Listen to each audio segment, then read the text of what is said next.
광해가 내 아들을 죽였다. 저 역적을 용서할 수 없다. 하늘이 반드시 벌을 내릴 것이다. 안녕하십니까, 여러분. 오늘 우리가 만날 이야기의 주인공은 조선의 왕 광해군입니다. 광해군 하면 떠오르는 이미지가 폐위된 왕 폐륜의 왕이라는 이미지가 떠오르실 텐데요. 오늘은 조금 다른 이야기를 나눠보려 합니다. 나라를 위해 싸운 왕자가 왜 악인이 되었는지 그에게 질문을 던져보며 이야기를 시작하려 합니다. 구독과 좋아요 부탁드리며 댓글로 함께 이야기 나눠봐요. 자, 이제 시작하겠습니다. 나라를 살린 사람이 죄인이 되었다면 그 죄는 과연 무엇이었을까요? 능력이었을까요? 아니면 미움받은 존재였다는 사실이었을까요? 1592년 4월 14일 한양 함락 다음 날 왕이 도망쳤습니다. 선조는 밤을 틈타 궁궐을 빠져나갔습니다. 백성들이 잠든 사이 왕의 행렬은 소리 없이 북쪽으로 향했습니다. 뒤도 돌아보지 않았습니다. 다음 날 아침 궁궐 문이 활짝 열려 있었습니다. 어제까지 엄중하게 지켜지던 그 문이 이제는 텅 비어 바람만 불고 있었습니다. 백성들은 그제야 알았습니다. 왕이 자신들을 버렸다는 것을 말입니다. 분노가 터져 나왔습니다. 사람들은 궁궐로 몰려들었습니다. 왕실의 창고를 부수고 곡식을 가져갔으며 화려했던 정각에 불을 질렀습니다. 우리를 버린 왕에게 무슨 궁궐이 필요한가? 한양 전체가 불바다가 되었습니다. 500년 조선의 도읍이 단 하루 만에 잿더미로 변했습니다. 그 불길을 뒤로하고 선조는 계속 달렸습니다. 개성을 지나고 평양을 지나고 마침내 의주까지 도망쳤습니다. 더 이상 달아날 곳이 없는 나라의 끝자락이었습니다. 21살 왕자의 선택. 그때 선조가 둘째 아들을 불렀습니다. 광해야. 21살의 젊은 왕자는 아버지 앞에 무릎을 꿇었습니다. 선조의 얼굴에는 피로와 두려움이 가득했습니다. 왕으로서의 위엄은 이미 사라진 지 오래였습니다. 너에게 분조를 맡긴다. 평안도와 함경도를 돌며 의병을 모으고 군사를 재정비하거라. 그것은 명령이었습니다. 동시에 버림이었습니다. 왕은 안전한 의주에 남고 왕자는 왜군이 득실되는 전쟁터로 가라는 것이었습니다. 살아남을 가능성보다 죽을 가능성이 더 높은 곳으로 보내지는 것이었습니다. 광해군은 고개를 들어 아버지를 바라봤습니다. 선조의 눈빛에는 미안함도 걱정도 없었습니다. 그저 차갑고 단호한 왕의 눈빛만이 있었습니다. 그 순간 광해군은 깨달았습니다. 자신은 아들이 아니라 도구라는 것을, 왕자가 아니라 대역이라는 것을, 살아 돌아와도 환영받지 못할 것이고 죽어도 슬퍼하지 않을 것이라는 사실을 말입니다. 하지만 그는 일어났습니다. 명을 받들겠습니다. 다른 선택지는 없었습니다. 얼어붙은 땅 위의 행군. 1592년 겨울 광해군은 함경도를 향해 떠났습니다. 수행원은 고작 20명이었습니다. 제대로 된 군사도 없고 양식도 부족하고 입을 옷조차 넉넉하지 않았습니다. 영하의 날씨였습니다. 차가운 바람이 얼굴을 때렸고 눈보라가 앞을 가렸으며 발걸음 하나하나가 고통이었습니다. 어느 날 밤 한 마을에 들렀습니다. 폐허가 된 마을이었습니다. 집들은 불에 타 무너져 있었고 사람들은 떠나고 없었으며 남은 것은 시체와 재뿐이었습니다. 광해군은 그 한가운데 서서 사방을 둘러봤습니다. 이것이 우리 백성이 맞이한 현실이구나. 왕은 도망쳤고 조정은 무너졌으며 백성은 버려졌습니다. 아무도 이들을 지키지 않았습니다. 그날 밤 광해군은 결심했습니다. 내가 지켜야 한다. 아버지가 버린 백성을 내가 지키겠다. 광해군은 의병을 모으기 시작했습니다. 하지만 사람들은 쉽게 움직이지 않았습니다. 왕자께서 오셨다고요? 그래서 뭐가 달라집니까? 왕도 도망쳤는데 왕자라고 다를 게 있습니까? 신뢰가 무너진 자리에는 회의만 남아 있었습니다. 광해군은 말로 설득하지 않았습니다. 행동으로 보여줬습니다. 한겨울 굶주린 백성들을 위해 관청의 곡식 창고를 열었습니다. 신하들이 반대했습니다. 전하, 이 곡식은 군량미입니다. 함부로 나눠주시면 안 됩니다. 광해군이 대답했습니다. 굶어 죽는 백성이 있는데 창고에 쌓인 곡식이 무슨 소용인가? 나누어라. 그는 직접 백성들 사이로 들어갔습니다. 화려한 왕자의 옷을 벗고 평범한 옷으로 갈아입었습니다. 병사들과 함께 잠을 청했고 같은 밥을 먹었으며 같은 땅을 밟았습니다. 어느 날은 직접 병사들의 발을 씻어주기도 했습니다.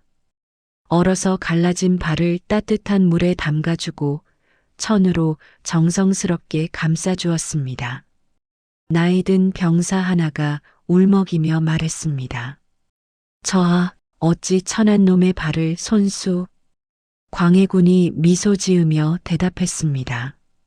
그대들이 없으면 이 나라를 어찌 지키겠소. 내가 할 수 있는 일이 이것뿐이요. 그 소문은 빠르게 퍼져나갔습니다. 도망친 왕과는 다른 백성 곁에 남은 왕자의 이야기가 전국으로 번져갔습니다. 광해군은 함경도 길주에서 왜군과 맞섰습니다. 병력은 고작 2,000명, 왜군은 5,000이 넘었습니다. 제대로 된 무기도 없었습니다. 활은 시위가 끊어져 있었고 칼은 녹이 슬어 있었으며 갑옷은 구멍이 뚫려 있었습니다. 신하들이 말렸습니다. 전하, 이기기 어렵습니다. 군사를 더 모아야 합니다. 하지만 광해군은 고개를 저었습니다. 더 기다리면 백성들이 더 죽는다. 지금 싸운다. 새벽 광해군은 진두지휘를 했습니다. 칼을 들고 가장 앞에 섰습니다. 화살이 날아와 투구를 스쳤고 적의 칼이 어깨를 베었지만 물러서지 않았습니다. 나를 따르라. 우리가 이 땅의 주인이다. 그의 외침에 병사들이 따라 나섰습니다. 목숨을 걸고 싸웠습니다. 전투는 하루 종일 이어졌습니다. 해가 뜨고 해가 지도록 칼과 칼이 부딪혔습니다. 피가 눈을 붉게 물들였고 비명이 사냐에 울려 퍼졌습니다. 광해군의 옆에서 싸우던 젊은 병사가 왜군의 창에 찔렸습니다. 19살 결혼도 하지 못한 청년이었습니다. 그는 쓰러지면서 광해군을 바라봤습니다. 저하, 제가 지켰습니다. 광해군이 그를 부축하며 외쳤습니다. 의원, 어서 의원을 불러라. 하지만 이미 늦었습니다. 청년은 광해군의 품에서 조용히 눈을 감았습니다. 광해군은 그 차가워지는 몸을 아는 채 눈물을 흘렸습니다. 전쟁터 한복판에서 왕자가 울고 있었습니다. 그리고 마침내 왜군이 물러났습니다. 승리였습니다. 하지만 기쁨은 잠시뿐이었습니다. 전장에는 수백 명의 시신이 널려 있었습니다. 아침에 함께 밥을 먹었던 병사들이 이제는 차갑게 식어가고 있었습니다. 전투가 끝난 후 광해군은 쓰러진 병사들 곁에 무릎을 꿇었습니다. 한 명 한 명의 얼굴을 보며 눈을 감겨주었습니다. 죽어가는 병사 하나가 마지막 힘을 다해 말했습니다. 저하, 이겼습니까? 광해군이 그의 손을 꼭 잡으며 대답했습니다. 그렇소. 그대가 이긴 것이오. 병사가 희미하게 웃었습니다. 그리고 조용히 숨을 거두었습니다. 광해군은 그 손을 한참 동안 놓지 못했습니다. 차가워지는 손을 잡은 채 멍하니 앉아 있었습니다. 수행원이 조심스럽게 다가왔습니다. 저하, 이제 일어나셔야 합니다. 광해군이 고개를 들었습니다. 그의 눈에는 눈물이 고여 있었습니다. 이들이 죽어가며 지킨 이 나라를 내가 반드시 다시 세우겠소. 이것은 약속이요. 그것은 맹세였습니다. 목숨을 바친 이들에게 하는 왕자의 맹세였습니다. 왕자가 아닌 왕. 7년간의 전쟁 동안 광해군은 쉬지 않고 움직였습니다. 평안도, 함경도, 황해도를 오가며 무너진 행정을 다시 세웠습니다. 도망친 관리들을 찾아내 벼슬에 복귀시켰고 흩어진 백성들을 모아 마을을 재건했습니다. 어느 날 평안도의 한 마을에 들렀습니다. 전쟁으로 집을 잃은 백성들이 임시 움막에서 살고 있었습니다. 추운 겨울인데도 제대로 된 불도 없이 떨고 있었습니다. 광해군은 직접 그들과 함께 움막을 지었습니다. 나무를 베고 짚을 엮고 흙을 발랐습니다. 왕자의 손이 거칠어졌고 손바닥에 물집이 잡혔지만 멈추지 않았습니다. 한 노인이 놀라서 말했습니다. 저하, 어찌 이런 천한 일을. 광해군이 땀을 닦으며 웃었습니다. 천한 일이 어디 있소? 백성을 돌보는 것이 왕의 일이요. 밤이면 직접 문서를 정리했습니다. 촛불을 켜놓고 새벽까지 깨어 있었습니다. 어떤 마을에 곡식이 필요한지, 어느 지역에 관리를 보내야 하는지 하나하나 기록하고 챙겼습니다. 어느 날 밤 수행원 하나가 광해군을 발견했습니다. 촛불 아래서 쓰러져 있었습니다. 과로로 기절한 것이었습니다. 수행원들이 급히 달려와 광해군을 깨웠습니다. 저하, 정신 차리십시오. 광해군이 천천히 눈을 떴습니다. 그리고 일어나 다시 문서를 집어들었습니다. 아직 할 일이 많소. 걱정하지 마시오. 수행원들이 눈물을 흘렸습니다. 저하, 이러시다 쓰러지십니다. 제발 주무십시오. 광해군은 고개를 저었습니다. 내가 자면 백성들은 누가 돌보는가? 그의 눈가에는 깊은 그늘이 져 있었습니다. 21살에 시작된 전쟁은 그를 28살의 청년으로 만들었지만 그의 눈빛은 이미 중년의 무게를 담고 있었습니다. 백성이 부른 이름. 1598년 전쟁이 끝났습니다. 왜군은 물러갔고 명나라 군사도 떠났으며 조선에는 다시 평화가 찾아왔습니다.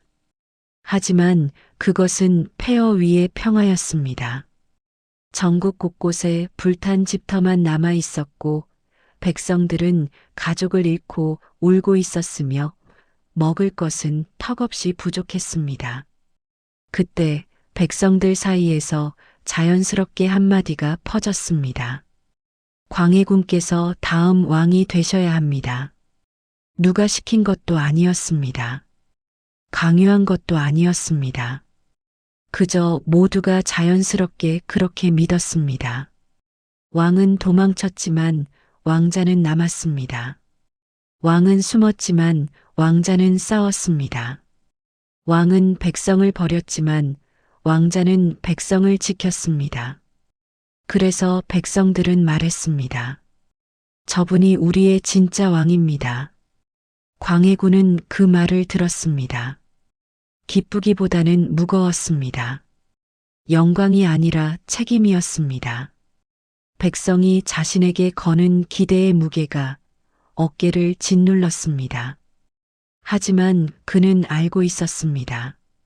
이 칭송이 궁궐 안에서는 전혀 다르게 들릴 것이라는 사실을 말입니다. 임무광후의 등장. 전쟁이 끝나고 궁궐에 새로운 여인이 들어왔습니다. 임무광후 김씨, 선조의 계비였습니다. 그녀는 20도 안 된 젊은 여인이었습니다. 선조는 예순을 바라보는 노인이었습니다. 나이 차이만 40년이 넘었지만 그것은 중요하지 않았습니다. 중요한 것은 그녀가 왕비라는 것, 정실이라는 것이었습니다. 임무광후가 궁궐에 들어온 날 광해군은 멀리서 그 모습을 지켜봤습니다. 화려한 가마에서 내리는 젊은 왕비를, 환영하는 신하들을, 기뻐하는 왕실 어른들을 말입니다. 그날 밤 광해군은 혼자 술을 마셨습니다. 문득 전쟁터에서의 나날들이 떠올랐습니다. 피 흘리며 싸웠던 날들, 백성과 함께 굶주렸던 날들, 죽어가는 병사의 손을 잡았던 순간들이 말입니다. 그 모든 것이 과연 무슨 의미가 있었을까? 술잔을 들어 단숨에 비웠습니다. 쓰디쓴 맛이 목을 타고 내려갔지만 가슴 속의 쓴맛은 지워지지 않았습니다. 1606년 영창대군의 탄생. 임무광후가 아들을 낳았습니다. 영창대군, 적통의 왕자였습니다. 출생 신고를 받은 날 궁궐 전체가 들썩였습니다. 신하들은 기뻐했고 선조는 환했으며 왕실 어른들은 축복을 아끼지 않았습니다. 광해군은 그 모습을 멀리서 지켜봤습니다. 아무도 자신을 보지 않았습니다. 모두가 갓 태어난 아기에게만 시선을 두고 있었습니다. 그날 광해군은 영창대군을 보러 갔습니다. 작은 아기가 비단 이불 위에 누워 있었습니다. 눈을 감고 평화롭게 자고 있었습니다. 광해군은 그 작은 얼굴을 한참 동안 바라봤습니다. 이 작은 아이가 나보다 더 중요한 존재가 되는구나. 복잡한 감정이 밀려왔습니다. 미움도, 질투도, 슬픔도, 두려움도 한꺼번에 몰려왔습니다. 하지만 동시에 이런 생각도 들었습니다. 이 아이는 아무 죄가 없다. 그저 왕비의 아들로 태어난 것뿐이다. 광해군은 조용히 돌아서서 나왔습니다. 흔들리는 세자의 자리. 선조는 노골적으로 달라졌습니다. 신하들 앞에서 이렇게 말했습니다. 영창이 참 똑똑하구나. 벌써 말을 배우다니. 영창이가 크면 훌륭한 임금이 되겠어. 적통이 얼마나 중요한지 경들도 알 것이오. 그 말을 들을 때마다 광해군은 가슴이 쓰렸습니다. 자신은 이미 세자로 책봉되어 있었습니다. 하지만 아버지의 마음속에는 이미 다른 아들이 자리 잡고 있었습니다. 어느 날 선조가 광해군을 불렀습니다. 세자. 예, 아바마마. 선조는 한참을 말없이 광해군을 바라봤습니다. 그 눈빛에는 미안함도 애정도 없었습니다.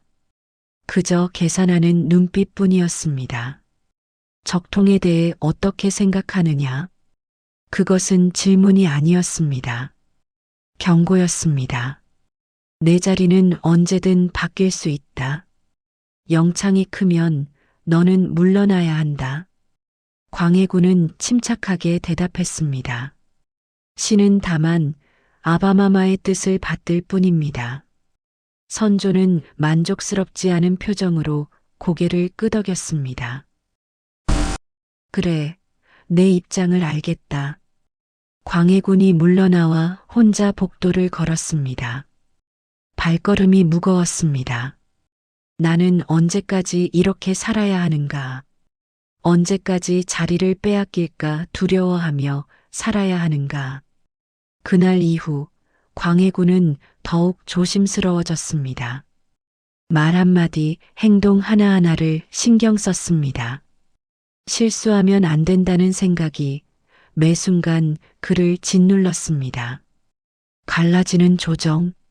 조정은 둘로 나뉘었습니다. 광해군을 지지하는 대북파와 영창대군을 옹호하는 소북파 서인이었습니다. 대북파의 영수는 이이첨이었습니다. 권력욕이 강하고 수단과 방법을 가리지 않는 인물이었습니다. 그는 광해군에게 속삭였습니다. 세자 저하, 저들을 경계하셔야 합니다. 영창대군을 왕으로 만들려는 무리들입니다. 서인의 중심에는 유영경이 있었습니다. 그는 공개적으로 주장했습니다. 적통은 영창대군입니다. 정실 왕비의 아들이야말로 정통입니다. 회의 때마다 이 논쟁이 벌어졌습니다. 서로 소리를 높였고 때로는 욕설까지 오갔으며 물리적 충돌까지 일어났습니다. 어느 날은 대신 하나가 회의 도중 피를 흘리며 쓰러지기도 했습니다. 대북파 신하와 서인 신하가 주먹다짐을 벌인 것입니다. 광해군은 그 한가운데 서 있었습니다. 하지만 그 누구도 그의 의견을 묻지 않았습니다. 그는 논쟁의 대상일 뿐 주체가 아니었습니다. 1608년 선조가 죽었습니다. 임종 직전까지 선조는 고민했습니다. 영창대군을 세자로 바꿀까 아니면 광해군을 그대로 둘까? 침상에 누운 선조는 신하들을 불렀습니다. 영창이를 어찌하면 좋겠는가? 신하들은 침묵했습니다. 누구도 감히 대답하지 못했습니다. 선조는 마지막 힘을 다해 광해군을 불렀습니다. 광해군이 침상 앞에 무릎을 꿇었습니다. 아바마마. 선조가 떨리는 손으로 광해군의 손을 잡았습니다. 무언가 말하려는 듯 입술을 움직였습니다. 하지만 말은 나오지 않았습니다. 그리고 조용히 숨을 거두었습니다. 광해군은 아버지의 손을 잡은 채 한참을 그대로 앉아 있었습니다. 아바마마는 끝내 나를 아들로 인정하지 않으셨구나. 결국 선조는 결정을 내리지 못한 채 눈을 감았습니다. 그것이 광해군에게는 가장 큰 저주였습니다. 아버지의 인정도 부정도 받지 못한 채 그저 애매하게 왕위에 올라야 했기 때문입니다. 즉위식의 침묵. 광해군이 왕이 되었습니다. 하지만 즉위식 날 궁궐을 가득 채운 것은 환호가 아니라 침묵이었습니다. 신하들은 절을 올렸지만 그들의 눈빛은 차가웠습니다. 백성들은 만세를 불렀지만 그 목소리에는 힘이 없었습니다. 광해군은 어자에 앉아 사방을 둘러봤습니다. 나는 지금 왕이 된 것인가 아니면 그저 자리에 올려진 것인가? 답은 명확했습니다. 그는 왕이 되었지만 왕으로 인정받지는 못했습니다. 왕관을 썼지만 그 무게는 영광이 아니라 짐이었습니다. 즉위식이 끝나고 광해군은 홀로 침전에 앉아 있었습니다. 창밖을 바라봤습니다. 달이 떠 있었습니다. 차갑고 외로운 달이었습니다. 문득 전쟁터에서의 날들이 떠올랐습니다. 백성들이 자신을 진짜 왕이라고 불렀던 그때, 오히려 그때가 더 왕다웠다는 생각이 들었습니다. 나는 이 자리에서 얼마나 버틸 수 있을까? 그 생각이 머릿속을 떠나지 않았습니다. 3장 왕의 이름으로 내린 결정들. 무너진 나라를 다시 세우다. 광해군은 즉위하자마자 일을 시작했습니다. 임진왜란 이후 조선은 완전히 무너져 있었습니다. 토지대장은 불타버렸고 호적은 사라졌으며 세금 체계는 엉망이었습니다. 무엇보다 심각한 것은 백성의 수 자체를 알 수 없다는 것이었습니다. 전쟁 중에 얼마나 많은 사람이 죽었는지, 얼마나 많은 사람이 떠났는지 아무도 몰랐습니다. 광해군은 가장 먼저 양전 사업과 호적 정리를 시행했습니다. 전국의 토지를 다시 측량하고 백성의 수를 파악했습니다. 신하들이 반대했습니다. 전하, 지금은 그럴 때가 아닙니다. 나라가 아직 불안정합니다. 백성들이 다시 떠날 수 있습니다. 광해군이 단호하게 말했습니다. 지금이 아니면 언제 하겠는가? 토지가 정리되지 않으면 세금을 거둘 수 없고 세금을 거두지 못하면 나라를 운영할 수 없소. 백성의 수를 모르면 정책을 펼칠 수도 없소. 양전 사업은 진행되었습니다. 관리들이 전국 방방곡곡을 돌며 땅을 측정했습니다. 수년이 걸렸지만 마침내 완성되었습니다. 그 결과 놀라운 사실이 드러났습니다. 전쟁 전에 비해 경작지가 절반 이하로 줄어들어 있었고 백성의 수도 40만 호에서 20만 호로 감소했습니다. 광해군은 그 보고서를 보며 한숨을 내쉬었습니다. 이것이 전쟁이 남긴 상처구나. 백성을 살리는 정책. 광해군은 백성의 세금 부담을 줄였습니다. 대동법을 확대 시행하여 각종 곡물을 쌀로 통일해서 내도록 했습니다. 이전에는 이것저것 복잡하게 요구하던 것을 쌀 하나로 간단하게 만든 것입니다. 백성들은 환영했습니다. 이제 뭘 바쳐야 할지 고민하지 않아도 되겠구려. 관리들이 함부로 요구하지도 못하겠지. 또한 광해군은 황곡제도를 개선했습니다. 봄에 곡식을 빌려주고 가을에 이자를 붙여받는 제도였는데 그동안 관리들의 착복이 심했습니다.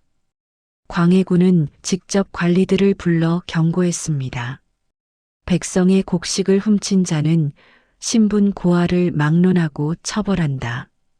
양반이라도 예외는 없다. 실제로 몇몇 고위 관리들이 적발되어 파직되었습니다. 어떤 이는 곤장을 맞고 어떤 이는 유배를 갔습니다. 그것은 강력한 메시지였습니다. 신하들은 놀랐고 백성들은 환호했습니다. 궁궐 재건 논란. 광해군은 창덕궁을 재건하기로 했습니다. 임진왜란 때 불타버린 궁궐을 다시 짓는 것은 당연한 일처럼 보였습니다. 왕이 제대로 된 궁궐도 없이 어떻게 나라를 다스릴 수 있겠습니까? 하지만 신하들은 분열되었습니다. 서인들이 반대했습니다. 나라가 어려운 시기에 궁궐부터 짓는 것은 옳지 않습니다. 백성들이 굶주리고 있습니다. 대북파가 찬성했습니다. 하지만 왕이 머물 곳도 없이 어찌 나라를 다스립니까? 궁궐은 나라의 상징입니다. 광해군은 결단을 내렸습니다. 백성에게 부담을 주지 않는 선에서 진행하라. 부역은 자원하는 자만 받고 임금은 제대로 지급하라. 필요한 자재는 국고에서 충당하되 사치스럽게 하지 마라. 창덕궁 공사는 시작되었습니다. 광해군은 자주 공사 현장을 방문했습니다. 일꾼들과 이야기를 나누고 힘든 일은 없는지 확인했습니다. 어느 날 한 노인이 광해군에게 말했습니다. 전하, 소인은 처음에 또 백성을 고생시키는 줄 알았습니다. 그런데 임금도 제대로 주시고 밥도 제대로 주시니 감사합니다. 광해군이 웃으며 대답했습니다. 그대들이 힘들게 일하는데 당연히 제대로 대우해야지요. 하지만 이 공사는 훗날 광해군을 공격하는 빌미가 되었습니다. 왕이 백성을 고생시키며 사치스러운 궁궐을 지었다. 사실은 그렇지 않았지만 사람들은 그렇게 기억했습니다. 역사는 그렇게 기록했습니다. 동아시아는 격변기였습니다. 명나라가 약해지고 있었습니다. 200년 넘게 동아시아를 지배하던 대제국이 서서히 무너지고 있었습니다. 황관들의 전횡, 정치 부패, 재정 파탄이 나라를 좀먹고 있었습니다. 그 자리를 후금이 차지하기 시작했습니다. 누르하치가 이끄는 여진족이 세운 나라, 훗날 청나라가 될 나라였습니다. 조선은 그 사이에 끼어 있었습니다. 명나라는 요구했습니다. 조선은 우리의 속국이다. 후금을 치는데 군사를 보내라. 임진왜란 때 도와준 은혜를 잊었느냐? 후금은 경고했습니다. 명나라를 돕지 마라. 그러면 너희부터 먼저 칠 것이다. 우리는 이미 요동을 점령했다. 광해군은 고민에 빠졌습니다. 신하들의 압박, 조정에서는 명나라를 도와야 한다는 목소리가 컸습니다. 명나라는 임진왜란 때 우리를 구해준 은인입니다. 의리를 저버리면 안 됩니다. 후금은 오랑캐입니다. 오랑캐와 손을 잡을 수 없습니다. 서인과 남인 신하들이 목소리를 높였습니다. 하지만 광해군은 냉정하게 계산했습니다. 어느 날 밤 홀로 지도를 펼쳐놓고 생각했습니다. 명나라는 이미 기울었다. 도와봤자 우리만 위험해질 것이다. 임진왜란 때도 명나라는 자기들 이익을 위해 온 것이지 우리를 위해 온 것이 아니었다. 반면 후금은 강해지고 있다. 그들을 자극하면 또다시 전쟁이다. 우리 백성이 또 죽는다. 나는 전쟁터에서 병사들이 죽는 것을 봤다. 백성들이 굶주리는 것을 봤다. 다시는 그런 일이 일어나게 할 수 없다.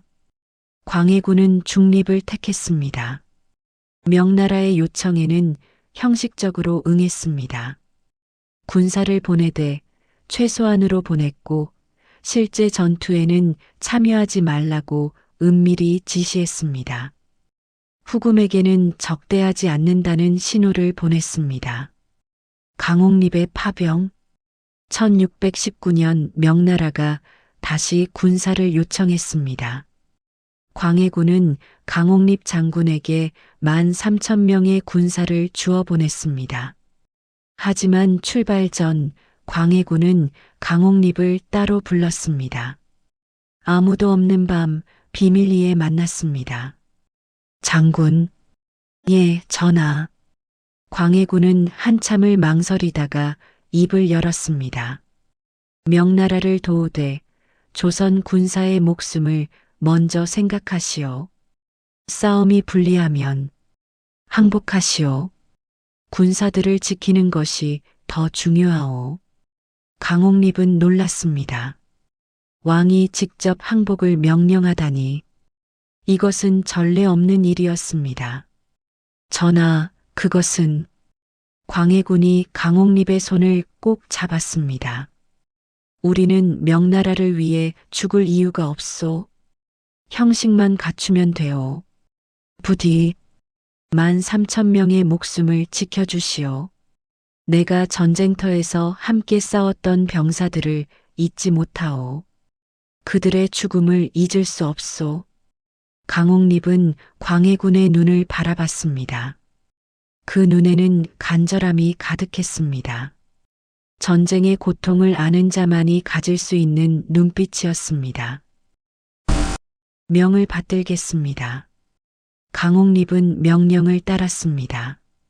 사르 후 전투에서 명나라가 대패하자 조선군은 후금에 항복했습니다. 13,000명의 목숨이 살아났습니다. 비난의 폭풍. 소식이 전해지자 조정이 발칵 뒤집혔습니다. 조선군이 항복했다니. 이것은 명나라를 배신한 것이다. 왕께서 그런 명령을 내리셨다니 도저히 믿을 수 없습니다. 서인과 남인 신하들이 광해군을 맹렬히 비난했습니다. 어느 신하는 회의 중에 소리쳤습니다. 전하께서는 의리를 아십니까? 은혜를 저버리는 것이 옳다고 생각하십니까? 광해군은 조용히 들었습니다. 변명하지 않았습니다. 속으로 생각했습니다. 너희는 명분을 따지지만 나는 백성의 목숨을 지켰다. 13,000명이 살아 돌아왔다. 그것으로 충분하다. 하지만 그 생각을 입 밖으로 내지는 않았습니다. 말해봤자 이해하지 못할 것이 뻔했기 때문입니다. 광해군은 그저 조용히 말했습니다. 과인은 조선의 왕이요. 명나라의 왕이 아니요. 그 말에 조정은 더욱 술렁였습니다. 영모의 고변. 광해군 즉위 5년째 대북파 신하들이 급히 입궐했습니다. 한밤중이었습니다. 광해군은 잠을 자고 있었지만 급한 보고에 잠을 깼습니다. 전하, 영모가 일어났습니다. 광해군이 놀라 물었습니다. 영모라니 무슨 일이요? 서인들이 영창대군을 옹립하려 한다는 고변이 들어왔습니다. 증거도 있습니다. 광해군의 얼굴이 굳었습니다. 영창대군 7살의 왕자. 영창대군은 그의 7살이었습니다. 아직 글도 제대로 배우지 못한 천진난만한 아이였습니다. 어머니 임모광후의 품에서 자라며 궁궐 정원을 뛰어다니던 어린 왕자였습니다. 광해군도 그 아이를 알고 있었습니다.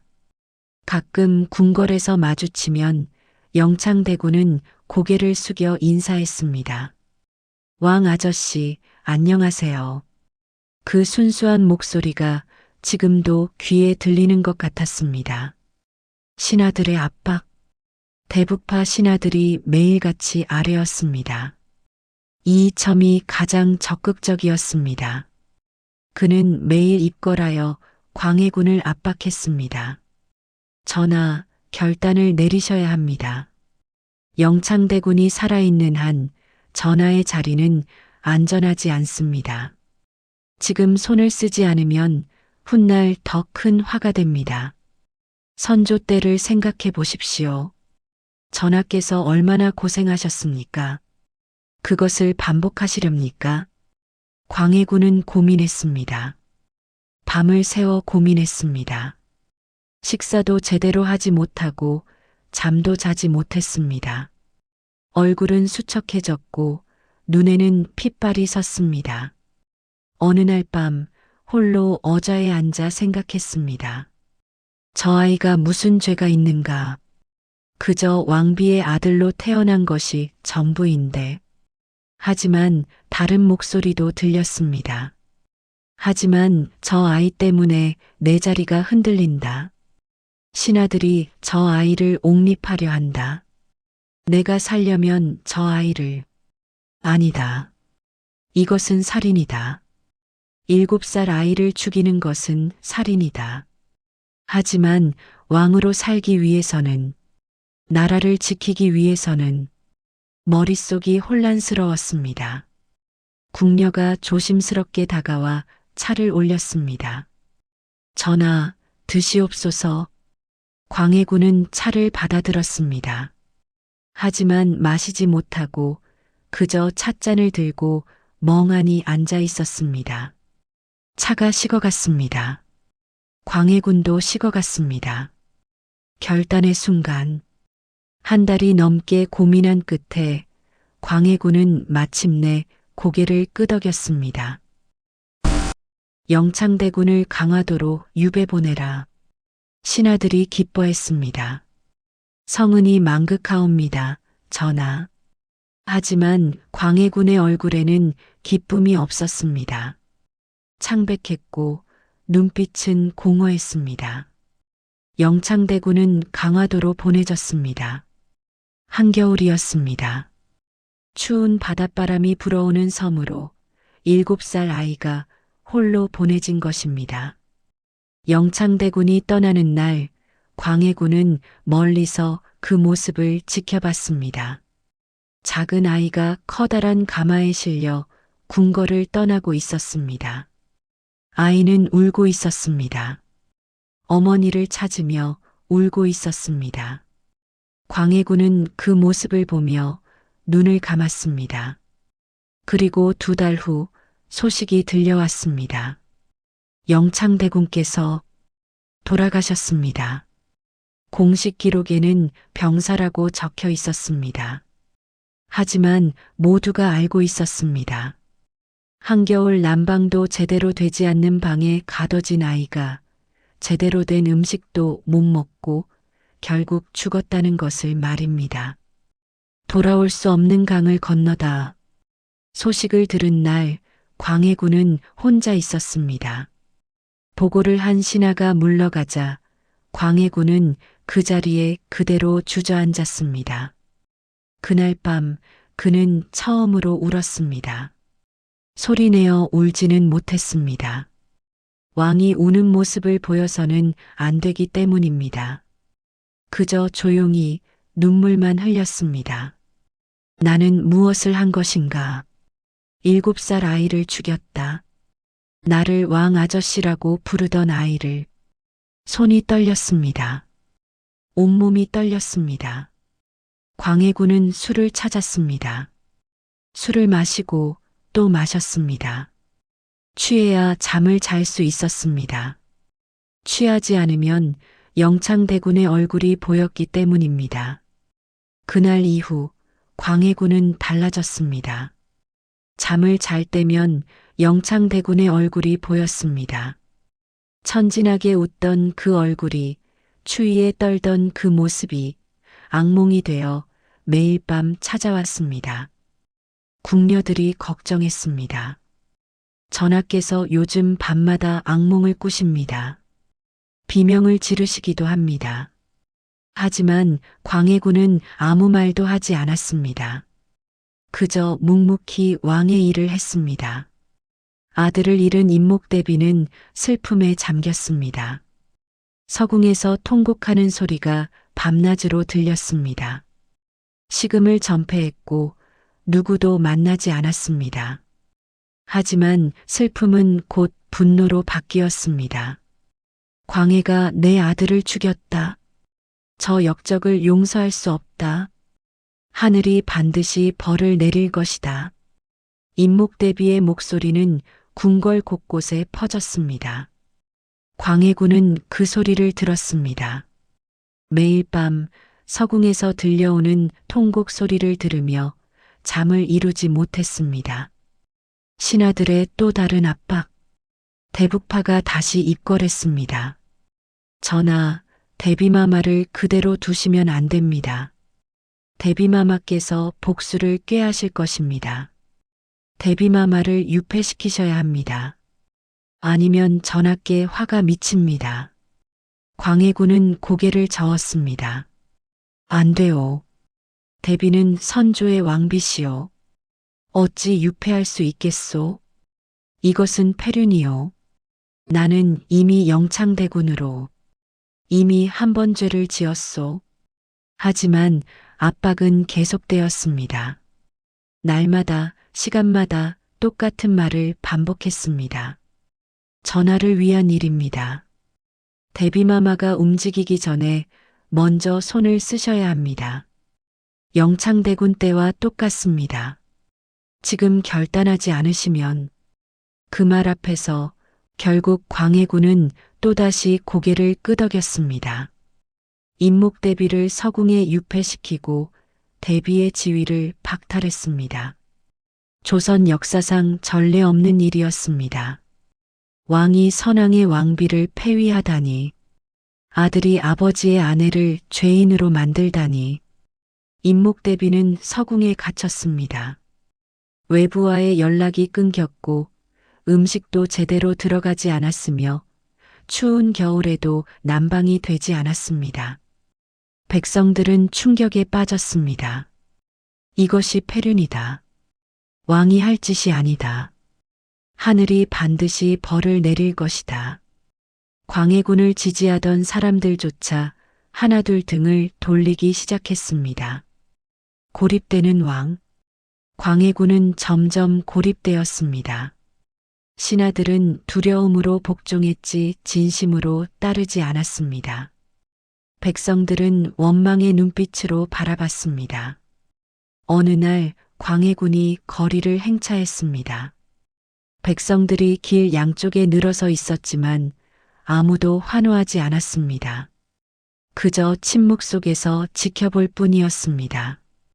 어떤 이는 고개를 돌렸고 어떤 이는 침을 뱉었으며 어떤 이는 저주의 말을 중얼거렸습니다. 광해군은 알고 있었습니다. 나는 잘못했다. 돌이킬 수 없는 강을 건넜다. 이제 되돌아갈 수 없다. 밤마다 술을 마셨습니다. 취해야 잠을 잘 수 있었습니다.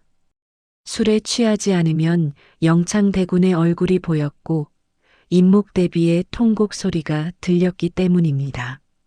능양군 이종, 훗날의 인조였습니다. 그는 선조의 손자이자 광해군의 족갑벌 되는 종친이었습니다. 조용히 그러나 야심차게 세력을 모으고 있었습니다. 서인과 소북파의 불만 세력들이 그에게 모여들었습니다. 김유가 먼저 찾아왔습니다. 대군, 나라가 잘못되고 있습니다. 이기가 동조했습니다. 대비마마를 구해야 합니다. 능양군은 조심스럽게 고개를 끄덕였습니다. 때를 기다립시다. 1623년 반정의 준비. 광해군 15년 거사가 준비되었습니다. 서인의 핵심 인물들이 비밀리에 모였습니다. 김유, 이귀, 최명길, 신경진. 훗날 역사에 이름을 남길 사람들이었습니다. 한밤중 어느 민가에 모여 계획을 세웠습니다. 3월 13일 밤을 기하자. 궁궐을 점령하고 광해군을 폐위시킨다. 능양군을 새 왕으로 옹립한다. 대비마마를 서궁에서 모셔낸다. 그들은 치밀하게 계획을 세웠습니다. 누가 어느 문을 맡을 것인지, 누가 군사를 이끌 것인지 하나하나 정했습니다. 광해군이 느낀 불안. 광해군도 무언가를 느꼈습니다. 보고가 올라왔습니다.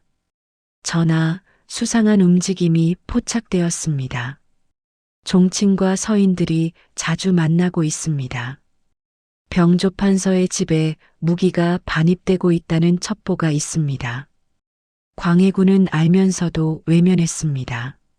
설마 감히 왕을 쫓아낼 수 있겠는가?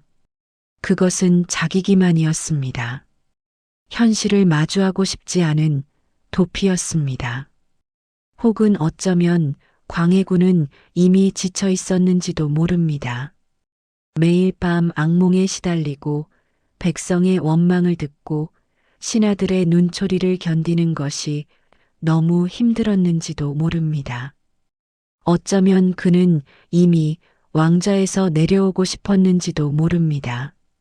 1623년 3월 13일. 그날 밤은 유난히 고요했습니다. 너무 고요해서 오히려 이상했습니다.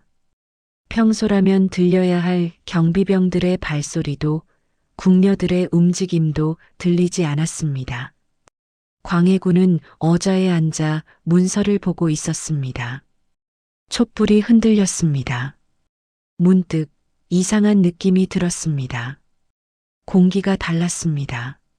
무언가 잘못되고 있다는 본능적인 느낌이었습니다. 광해군은 창밖을 바라봤습니다. 달이 떠 있었습니다. 붉은 달이었습니다. 그때 멀리서 함성이 들려왔습니다. 대비마마를 구하라. 폐륜의 왕을 내쫓아라. 정의를 세우라. 광해군은 벌떡 일어났습니다. 무슨 일이냐? 하지만 대답하는 사람이 없었습니다. 혼자 남은 왕. 광해군은 사람을 불렀습니다. 호위 무사는 어디 있느냐? 신하들을 불러라. 나를 지켜라. 하지만 아무도 오지 않았습니다. 궁녀들은 이미 도망쳤고 호위 무사들은 사라졌으며 신하들은 애초에 없었습니다. 광해군은 어둠 속에 홀로 서 있었습니다. 그 순간 그는 깨달았습니다. 나는 혼자다. 처음부터 혼자였다. 15년 동안 왕으로 살았지만 단 한 명도 진심으로 자신을 따르는 사람이 없었다는 사실을 말입니다. 문득 임진왜란 때가 떠올랐습니다. 그때는 달랐습니다. 백성들이 자신을 따랐고 병사들이 자신을 믿었으며 사람들이 자신을 진짜 왕이라고 불렀습니다. 하지만 지금은 아무도 없습니다. 광해군은 혼자 중얼거렸습니다.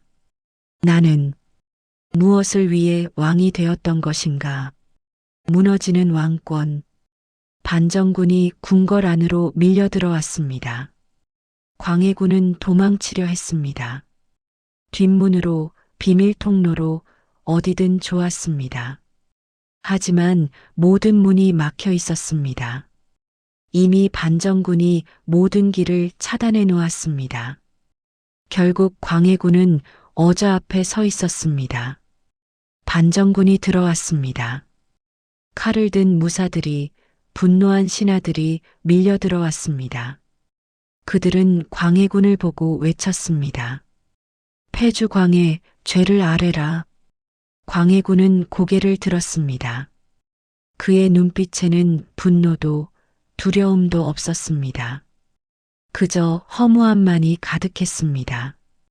김유가 앞으로 나섰습니다. 광해군, 그대는 동생을 죽이고 대비를 유폐했다. 그 죄를 인정하는가? 광해군은 잠시 침묵했습니다. 그리고 조용히 말했습니다. 알았다. 내가 졌다. 나는 죄인이다. 그는 저항하지 않았습니다. 이미 모든 싸움은 끝나 있었고 모든 사람은 떠나갔으며 모든 희망은 사라져 있었기 때문입니다. 그는 조용히 끌려나갔습니다. 궁궐을 나서며 광해군은 마지막으로 뒤를 돌아봤습니다. 15년 동안 살았던 곳이었습니다. 왕으로 살려 했던 곳이었습니다. 하지만 이제 다시는 돌아올 수 없는 곳이었습니다. 폐위 선언. 다음 날 아침 광해군은 왕이 아니었습니다. 능양군이 새로운 왕, 인조가 되었습니다. 임목대비는 서궁에서 나와 다시 대비의 자리로 돌아왔습니다. 그녀는 광해군을 보며 말했습니다. 내 아들을 죽인 죄 하늘이 알 것이다. 광해군은 대답하지 않았습니다. 그저 고개를 숙이고 있었습니다. 왕의 옷을 벗고 죄인의 옷을 입었습니다. 패주 광해. 그것이 이제 그의 이름이었습니다. 강화도 유배. 광해군은 강화도로 유배되었습니다. 아이러니했습니다. 자신이 영창대군을 보냈던 그곳으로 자신도 가게 된 것입니다. 배에 오르며 광해군은 마지막으로 한양을 바라봤습니다. 궁궐이 보였습니다. 자신이 15년 동안 살았던 곳이었습니다. 백성을 위해 일했던 곳이었습니다. 하지만 동시에 영창대군을 죽이고 임목대비를 유폐시킨 곳이기도 했습니다. 광해군은 눈을 감았습니다. 이제 끝이구나. 배가 천천히 움직이기 시작했습니다. 한양이 점점 멀어졌습니다. 유배지에서의 나날. 강화도의 작은 집에서 광해군은 하루하루를 보냈습니다. 아침에 일어나고 해가 지면 잠들었습니다. 특별한 일은 없었습니다. 가끔 옛날 생각이 났습니다. 임진왜란 때 백성들과 함께 걸었던 날들, 병사들의 발을 씻어주던 날들, 승리를 거두고 기뻐하던 날들, 왕이 되어 나라를 다스리던 날들, 양전 사업을 완성했을 때의 뿌듯함, 백성의 세금을 줄였을 때의 기쁨. 하지만 동시에 영창대군의 얼굴도 떠올랐습니다. 임목대비의 통곡 소리도 들렸습니다. 그 모든 것이 이제는 먼 이야기처럼 느껴졌습니다. 어느 날 유배지를 지키는 관리가 광해군에게 물었습니다. 전하, 아니 광해군, 후회하십니까? 광해군은 한참을 생각하다가 대답했습니다. 후회하지 않는 것이 어디 있겠소. 하지만 그때 나는 최선을 다했소. 왕으로 살기 위해, 나라를 지키기 위해. 그리고 말을 잇지 못했습니다. 밤마다 묻는 질문. 밤이 되면 광해군은 혼자 생각했습니다. 나는 무엇을 잘못했을까? 나라를 살린 것이 죄였을까? 백성을 지키려 한 것이 잘못이었을까? 중리배교는 현명한 판단이었다. 13,000명의 목숨을 살렸다. 대동법으로 백성의 부담을 줄였다. 양전 사업으로 나라를 안정시켰다. 그런데 왜 나는 쫓겨나야 했을까? 하지만 동시에 이런 생각도 들었습니다. 영창대군을 죽였다. 7살 아이를 죽였다. 임목대비를 유폐시켰다. 선왕의 왕비를 죄인으로 만들었다. 이것은 변명할 수 없는 죄다. 답은 없었습니다. 다만 한 가지는 알았습니다. 나는 왕이 될 자격이 없었다. 처음부터 끝까지 나는 왕이 아니었다. 유배 생활이 10년을 넘어갈 무렵 광해군의 머리는 하얗게 새었습니다. 등은 굽었고 걸음걸이는 느려졌습니다. 하지만 그의 눈빛만은 여전했습니다. 어딘가 슬프고 어딘가 그리운 그런 눈빛이었습니다. 마지막 순간 광해군은 67의 나이로 숨을 거두었습니다. 유배지에서 아무도 지켜보지 않는 곳에서 조용히 눈을 감았습니다. 임종 직전 그는 마지막으로 중얼거렸습니다. 나는 나라를 살렸는데 그것이 그의 마지막 말이었습니다.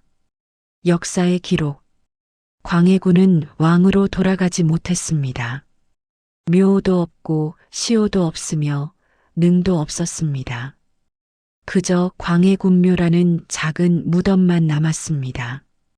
역사책에는 이렇게 적혔습니다. 패주 광해는 패륜을 저질렀으며 나라를 어지럽혔다. 그가 나라를 살렸다는 기록은 어디에도 없었습니다. 그가 백성을 위해 일했다는 기록도 13,000명의 목숨을 구했다는 기록도 찾아볼 수 없었습니다. 하지만 세월이 흐르고 400년이 지난 지금 우리는 다시 광해군을 봅니다. 그의 중립외교는 현명했습니다. 만약 명나라를 적극적으로 도왔다면 조선은 후금의 침략을 받았을 것이고 또다시 전쟁의 참화를 겪었을 것입니다. 그의 민생 정책은 백성을 살렸습니다. 대동법으로 세금 부담을 줄였고 양전 사업으로 나라를 안정시켰습니다. 그의 결단은 나라를 지켰습니다. 전쟁 이후의 폐허에서 그는 최선을 다해 나라를 재건했습니다. 물론 그가 저지른 죄도 분명했습니다. 영창대군을 죽이고 임목대비를 유폐한 것은 변명할 수 없는 잘못이었습니다. 그것은 패륜이었고 명백한 죄였습니다. 하지만 우리는 묻습니다. 한 사람의 인생을 단 하나의 잘못으로만 재단할 수 있을까요? 끝내 듣지 못한 말. 광해군이 평생 듣지 못한 말이 있습니다. 당신은 나라를 살렸습니다. 당신의 판단은 옳았습니다. 당신은 좋은 왕이었습니다. 그 말을 그는 끝내 듣지 못하고 떠났습니다.